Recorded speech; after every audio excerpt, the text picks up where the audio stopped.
Kumusta po kayo? Bago po ang lahat, first things first.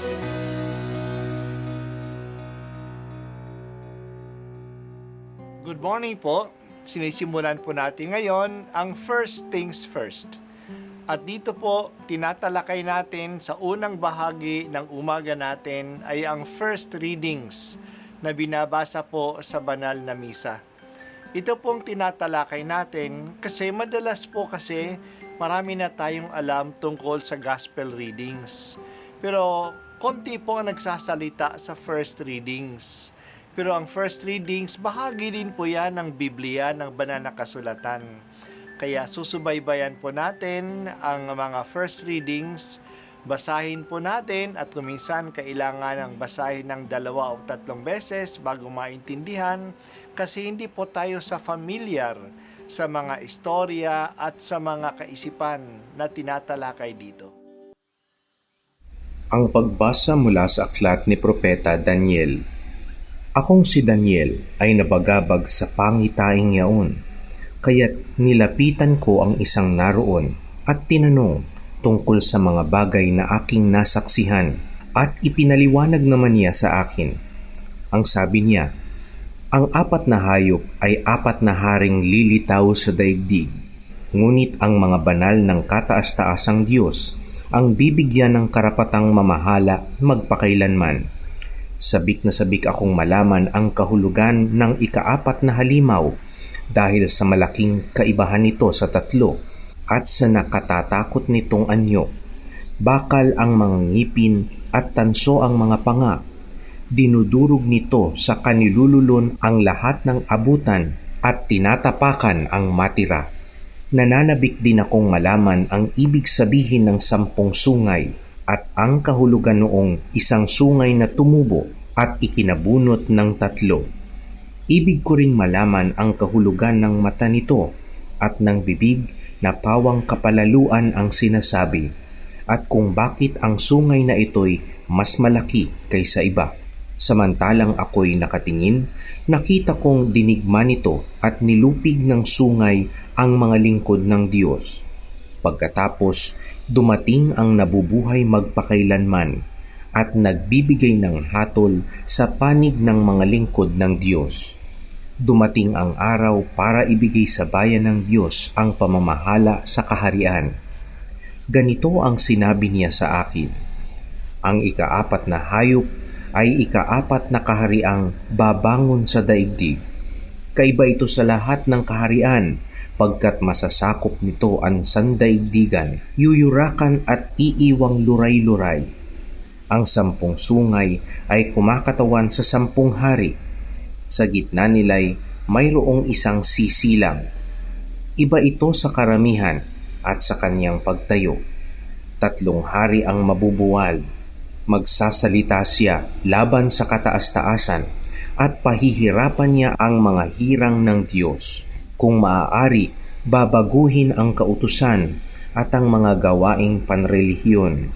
Ang mga hirang ay ipaiilalim sa kanyang kapangyarihan sa loob ng 3 taon at kalahati, ngunit siya'y hahatulan.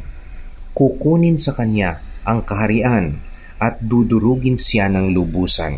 Ang kaharian, pati ang karangalan, ay ibibigay sa mga hirang na kataas-taasan. Sila ang maghahari magpakailanman at maglilingkod sa kanila ang lahat ng kaharian.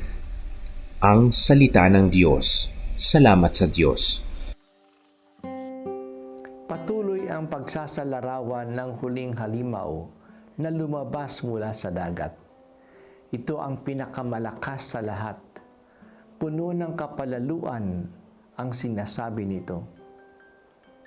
Pinapaliwanag na ang 4 na mga halimaw ay 4 na masasamang kaharian noong panahon.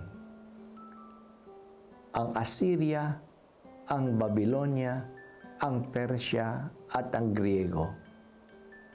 Ang Greek Empire ang pinakamasama sa lahat. Siya yung pang-4 na halimaw. Saklaw nito ang buong daigdig na kilala noon. Ang 10 sungay niya ay ang 10 hari nito. May isang hari na kakaiba sa mga ito. Talagang kakalabanin niya ang bayan ng Diyos.